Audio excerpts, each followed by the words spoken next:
luar biasa pada malam hari ini karena kita semua masih diberikan kesempatan untuk mengikuti puja bakti, membacakan marita-marita suci, melaksanakan meditasi, serta bersama-sama kita akan belajar Dharma.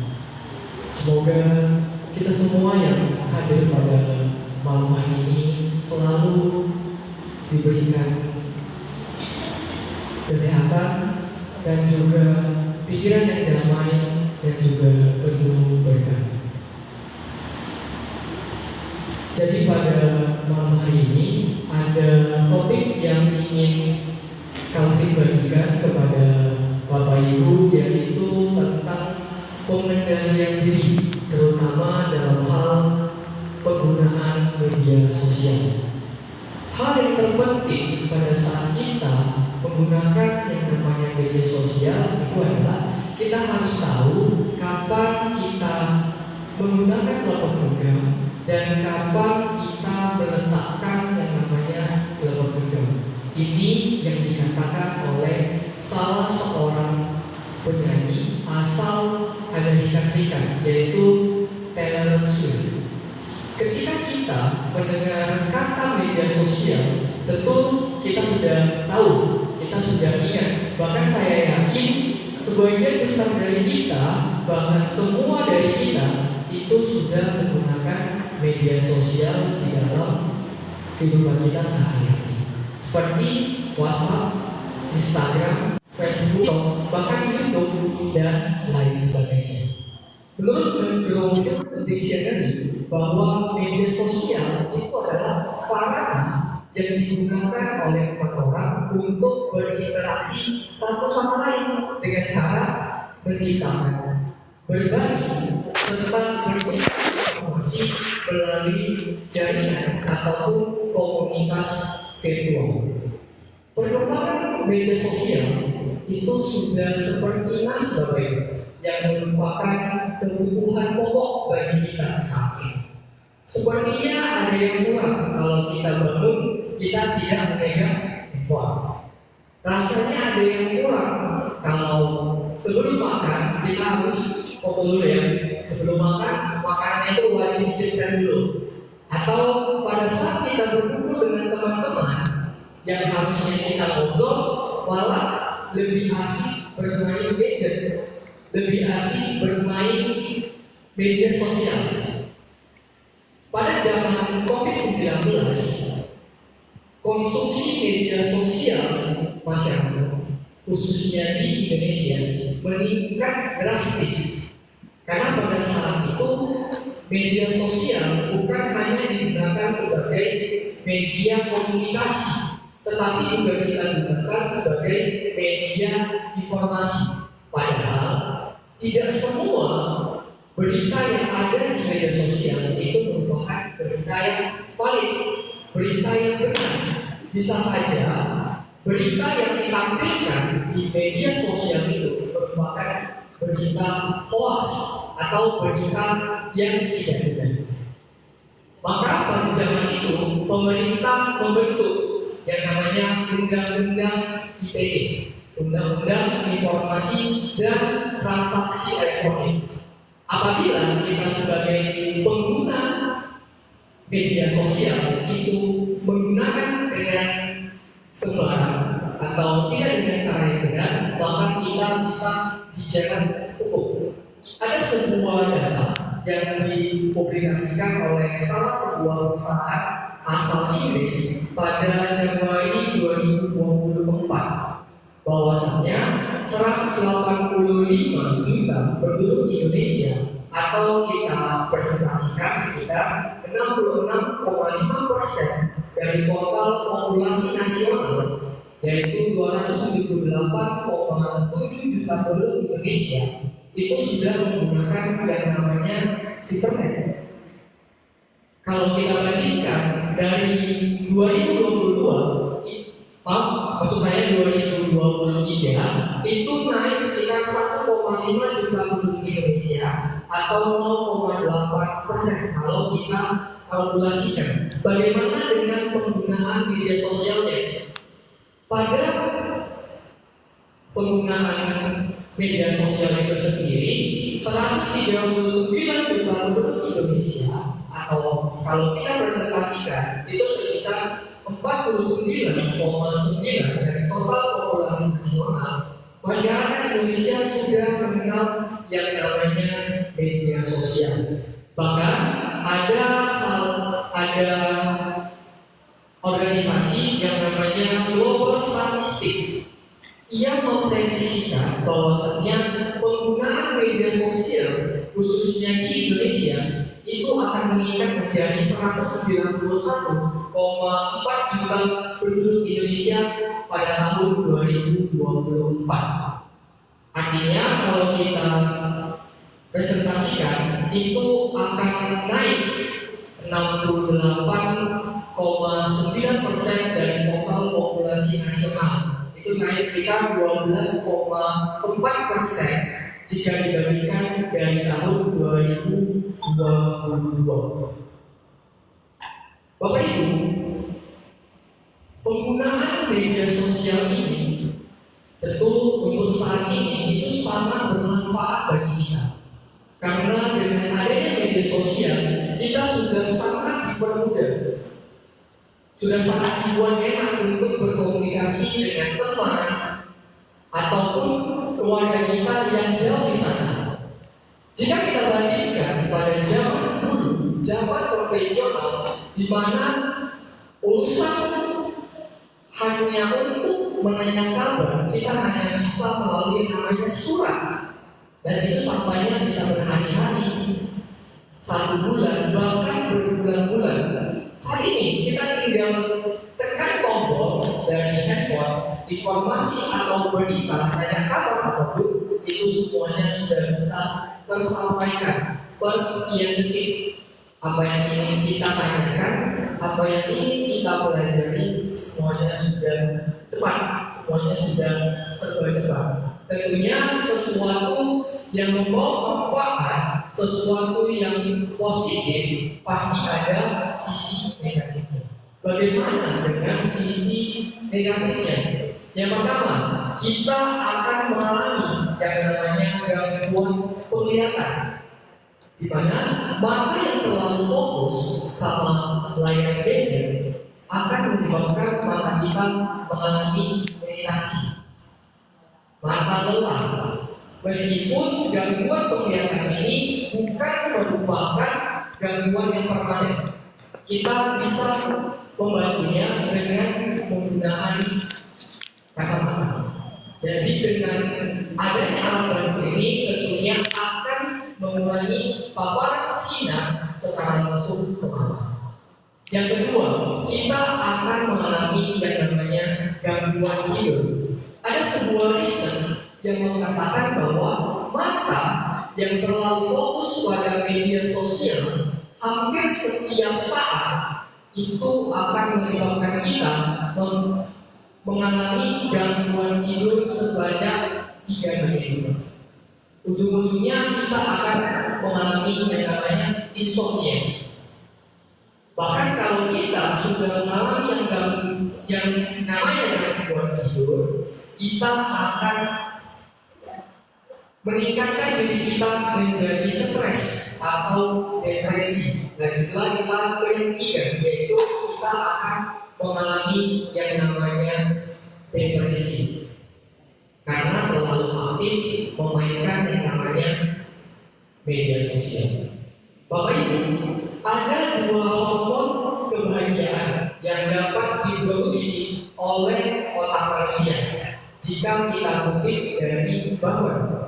Yang pertama itu adalah hormon dopamin, dan yang kedua itu adalah hormon oksitosin, di mana kedua hormon ini bisa dihasilkan ketika kita menerima perasaan tertentu yang tentunya akan membuat kita jauh lebih bahagia. Yang pertama kali yang saya bahas itu adalah hormon dopamin, di mana hormon ini dapat memberikan sensasi kenikmatan kepada kita sebagai manusia, sehingga menyebabkan kita ingin mencari tahu apa sumber dari kenikmatan itu. Namun seringkali hormon ini muncul ketika kita mendapatkan pujian di sosial media. Misalnya nih, kita posting foto kita sama pacar atau foto kita lagi selfie, lalu ada yang komen, wah kamu keren ya, wah kamu ganteng ya, atau kita posting hasil ujian kita yang mendapatkan nilai 100. Pasti banyak yang uji, banyak yang bilang kita keren.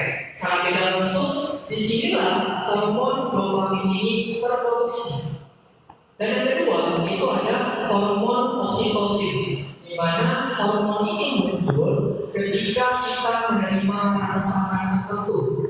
Misalnya, ketika kita dipeluk, ketika kita dicium oleh mama bapak kita, dan lain sebagainya. Secara tidak langsung, dengan kita bermain media sosial seperti WhatsApp, seperti Twitter, Facebook, dan lain sebagainya, itu sudah mampu memproduksi yang namanya hormon oksitosin. Sehingga dengan munculnya hormon oksitosin membuat diri kita menjadi lebih percaya diri, lebih bersifat simpati, lebih bersifat empati. Malah dengan aktifnya hormon ini, secara tidak langsung kita juga ikut mengaktifkan yang namanya sifat mental, karuna, mudita, upeka, atau yang kita kenal dengan kata Brahma Vihara di dalam diri kita. Kita sudah mampu mengaktifkan yang namanya cinta kasih pada semua makhluk. Kita mampu mengaktifkan yang namanya kasih sayang kepada makhluk yang menderita. Selanjutnya kita juga mampu bersimpati terhadap kebahagiaan atau penderitaan makhluk lain, serta juga kita memiliki yang namanya keseimbangan batin. Bapak Ibu, secara tidak langsung kita sebagai manusia kita lebih senang membicarakan sesuatu yang baik-baik tentang diri kita. Ada riset yang mengatakan bahwa kita sebagai manusia itu senang membicarakan diri kita sendiri sebesar 30-40% dari total pembicaraan yang kita lakukan. Ini secara tidak sadar. Kalau di dalam media sosial, justru presentasi ini meningkat menjadi 80%. Kenapa? Karena dalam percakapan secara langsung kita tidak dapat mengatur apa yang ingin kita sampaikan, apa yang ingin kita ucapkan. Kita tidak dapat mengatur itu. Kita tidak memiliki banyak waktu untuk berpikir. Sedangkan di dalam bermain media sosial, kita bisa mengatur apa yang ingin kita sampaikan, sehingga sesuatu yang baik itu muncul di dalam diri kita. Sehingga apa yang ingin kita sampaikan kepada orang lain itu semuanya bisa berjalan sesuai dengan goals atau tujuan dari pembicaraan kita ini. Kalau dalam pandangan Buddhis, di dalam syair Theravada syair ke-390 bab 25 di keluarga, isinya sebagai berikut. Sungguh baik bagi kita kalau kita bisa mengendalikan yang namanya mata. Sungguh baik bagi kita kalau kita bisa mengendalikan yang namanya telinga. Sungguh baik bagi kita kalau kita bisa mengendalikan hidung. Sungguh baik bagi kita kalau kita bisa mengendalikan lidah. Yang terpenting saat ini adalah kita harus memiliki yang namanya pengendalian diri.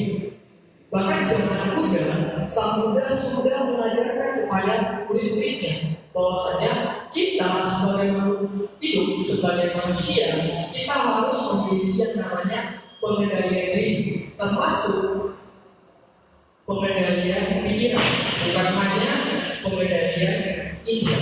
Kenapa? Karena pikiran inilah yang kadang membuat seseorang luput dari yang namanya pengawasan. Sebenarnya Bapak Ibu, bukan hanya pikiran saja, tetapi kita juga butuh mengendalikan yang namanya ucapan dan perbuatan kita. Kita bisa memberikan perumpamaan media sosial ini dengan yang namanya pisau yang bermata satu, bermata dua, yang tajam di kedua sisi. Kalau kita tidak hati-hati di dalam bermain media sosial ini, sesuatu yang kita anggap awalnya membawa manfaat, membuat kita bahagia, justru itu yang akan menjadi bumerang. Justru itu yang akan merugikan diri kita. Contoh, belakangan ini kita sering lihat di media sosial banyak sekali orang yang terjerat kasus hanya karena mengucapkan ucapan yang tidak benar atau hoax, kata-kata yang kasar, memprovokasi sehingga harus berurusan sama hukum. Jadi kita sebagai siswa umum, kita harus bisa memiliki yang namanya pengendalian diri. Jadi ada 4 jenis pengendalian diri yang diajarkan oleh Buddha kepada kita. Yang pertama itu adalah sila samwara. Artinya kita harus memiliki pengendalian diri yang berhubungan dengan moralitas. Salah satunya adalah kita harus bisa melaksanakan yang namanya Pancasila Buddhis di dalam kehidupan kita sehari-hari. Itulah yang semestinya kita sebagai umat Buddha kita praktekkan di dalam kehidupan kita sehari-hari. Namun biasanya sila keempat, sila kelima itu merupakan sila yang sangat sulit untuk kita praktekkan di dalam kehidupan kita sehari-hari. Kenapa? Pada umumnya kita sebagai manusia kita masih suka membicarakan tentang orang lain sampai kita lupa waktu, sampai kita tidak sadar.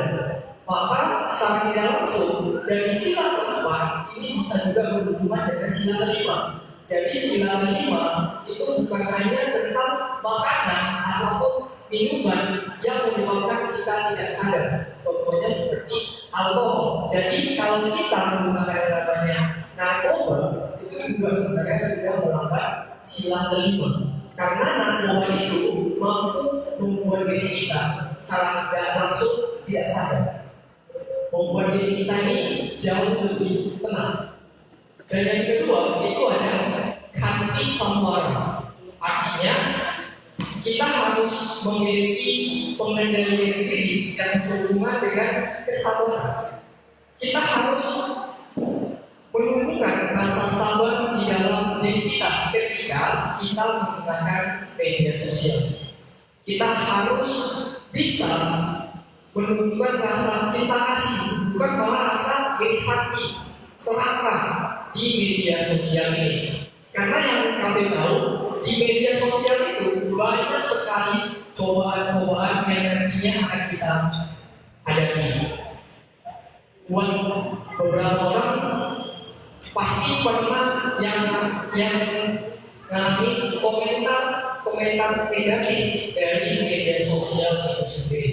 Dan yang ketiga, kita harus memiliki sati samwara, yaitu pengendalian diri yang berhubungan dengan perhatian.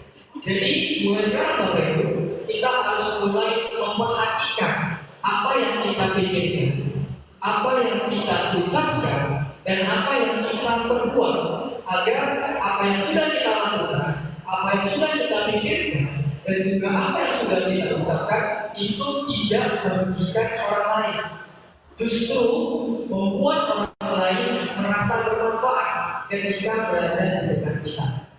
Dan yang terakhir, yang keempat itu adalah nyanyi sempurna, yaitu kita harus memiliki pengendalian diri yang berhubungan dengan pemahaman atau pengetahuan kita tentang dhamma. Dhamma yang bagaimana? Kita harus mengetahui tentang hukum paticcasamuppada atau hukum sebab akibat, dan juga hukum karma. Perumpamaan seperti itu, kalau saya berbuat jahat, maka yang nantinya akan saya hasilkan itu juga jahat dari orang lain. Kalau kita berbuat baik, maka yang kita hasilkan itu juga akan baik. Intinya seperti itu. Kalau kita berbuat baik, yang kita dapatkan baik. Kalau kita berbuat jahat, yang kita dapatkan itu juga jahat. Walaupun hasil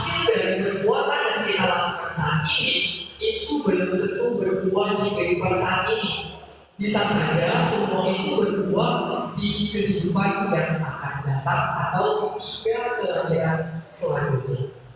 Jadi walaupun saat ini kita sudah berbuat baik, namun hasilnya masih yang jahat-jahat dan datang, itu bisa jadi merupakan akibat atau hasil yang kita dapatkan dari kelahiran yang lampau, bukan dari kelahiran saat ini.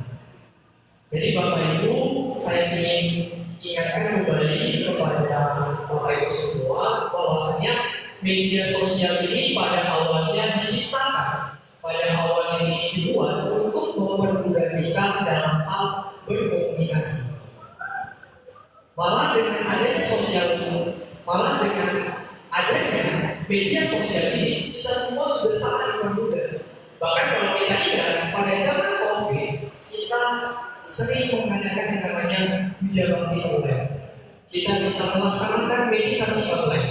Kita juga bisa mengadakan yang namanya Dhamma Samaca online atau bimbingan Dhamma secara online, baik yang diberikan oleh Bante, Pandita, Romo, Dhamma Duta, dan lain sebagainya. Bahkan bagi sebagian orang, media sosial ini bukan hanya sarana untuk kita berkomunikasi, sarana untuk kita bertukar informasi, melainkan merupakan sumber penghasilan bagi mereka. Karena kita juga bisa berjualan di media sosial. Sekarang sudah banyak orang yang jual online, baik melalui laman Facebook, Instagram, TikTok, dan lain sebagainya. Kita harus bisa memberikan perumpamaan diri kita sebagai seorang supir, atau sebagai seorang pilot, atau sebagai seorang pengemudi. Untuk apakah kita menggunakan media sosial ini di dalam kehidupan sehari-hari? Maka dari itu kita harus memiliki yang namanya pengendalian diri, agar sesuatu yang kita lakukan itu memberikan manfaat yang luar biasa bagi diri kita, bukan malah memberikan kerugian bagi diri kita, yang akhirnya menyebabkan kita mengalami penderitaan. Jadi harus ingat, mulai saat ini kita harus memiliki pengendalian diri, dan kalau bisa itu kita praktekkan di dalam kehidupan kita sehari-hari, terutama untuk Bapak Ibu, karena kalau buat Kavin sering mendapatkan informasi yang menurut Kavin itu tidak bermanfaat. Biasanya itu sering didapatkan di grup WhatsApp.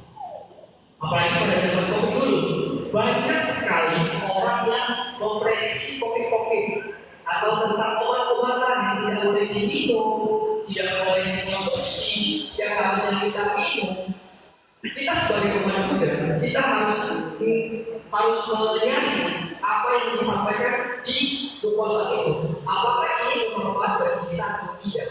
Jangan malah kita ikut mengirimkan pesan yang kita dapatkan dari WhatsApp itu kepada orang lain. Harusnya kita buktikan dulu kalau itu benar. Kita ikhlas itu dapat melihat dan membuktikan.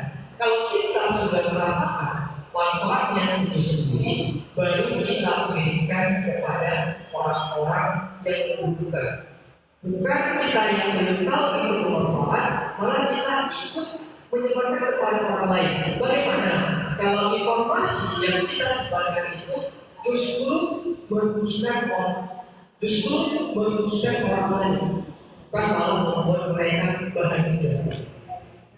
Sekali lagi, kita harus bisa memiliki yang namanya pengendalian diri. Semoga apa yang Alvin sharingkan pada malam hari ini bisa bermanfaat untuk Bapak Ibu serta saudara-saudari sekalian. Saling sapa membantu kita, semoga semua hidup berbahagia. Salam, salam, salam.